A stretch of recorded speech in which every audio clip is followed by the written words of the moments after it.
La historia de Honduras es una historia larguísima, que abarca más de 12.000 años. Y claro, ante algo tan enorme, la pregunta es, ¿cómo le damos forma? ¿Cómo se decide qué partes contar y cuáles quizás se quedan un poco en la sombra?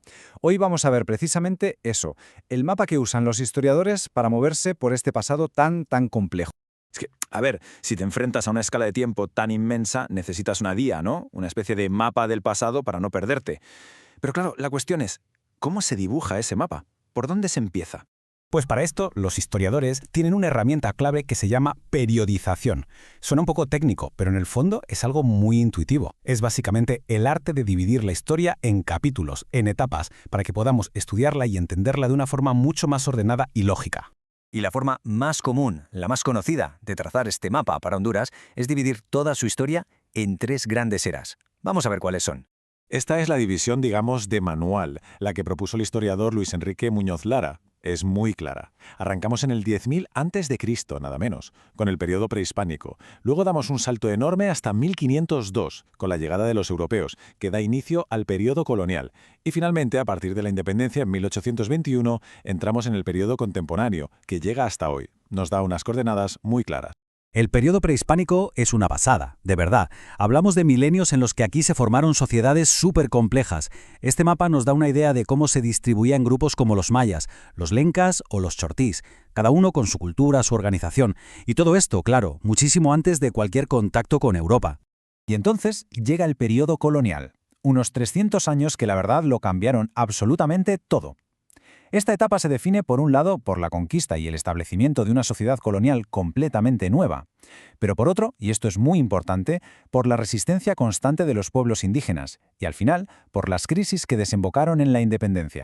Y con eso llegamos a la era contemporánea, que va desde 1821 hasta nuestros días.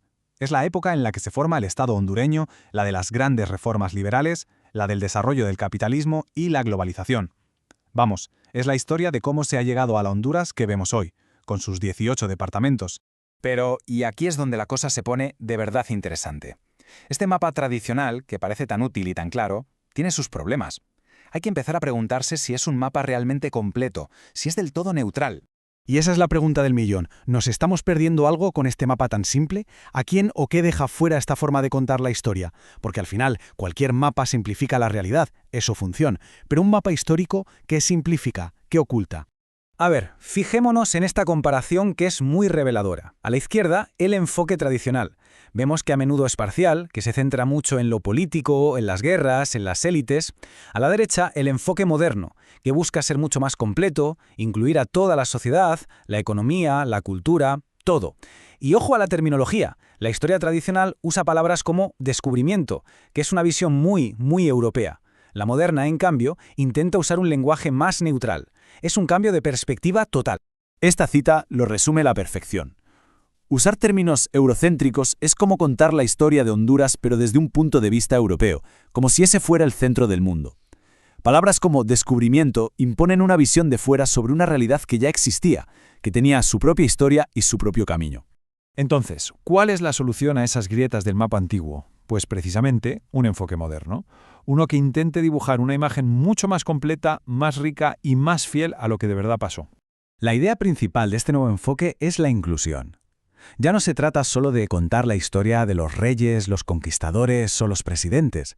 Se trata de entender cómo vivía toda la sociedad, qué comían, en qué creían, cómo eran sus familias, sus trabajos. Una historia total, por así decirlo. Los objetivos de este enfoque moderno, por tanto, son muy claros. Primero, intentar ser lo más imparcial posible. Segundo, incluir a todo el mundo, no solo a unos pocos. Tercero, y muy importante, limpiar el lenguaje de términos que ya vienen con una carga, con un punto de vista sesgado. Y cuarto, que quizá es lo fundamental, usar todo esto para crear mejores formas de enseñar la historia para que de verdad entendamos de dónde venimos. Y todo esto podría parecer un debate académico, ¿verdad? Algo para historiadores. Pues no. La forma en la que contamos la historia tiene un impacto directísimo y muy real en el mundo de hoy. Y aquí está la clave de todo. La historia que una nación elige contarse a sí misma es lo que moldea su identidad, lo que define sus valores y su visión de futuro.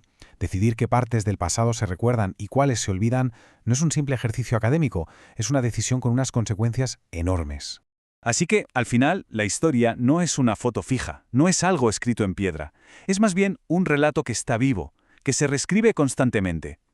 Y la pregunta que nos queda en el aire es, a medida que seguimos aprendiendo y cambiando nuestra forma de mirar, ¿cómo será el próximo capítulo en la historia de Honduras? ¿Y qué nos dirá sobre su futuro?